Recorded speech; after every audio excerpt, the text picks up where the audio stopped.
আমি হাসি মুখে যুদ্ধক্ষেত্রে ঝাঁপিয়ে পড়বো। যুদ্ধক্ষেত্রে আমার উপস্থিতি হবে আক্রমণাত্মক এবং হিংস্র। শত্রু আমাকে দমিয়ে রাখতে পারবে না। আমি কে?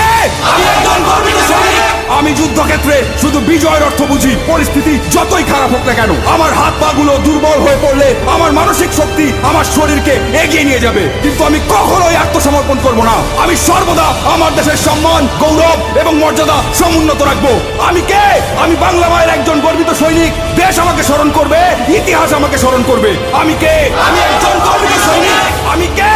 আমি একজন গর্বিত সৈনিক। আমি কে?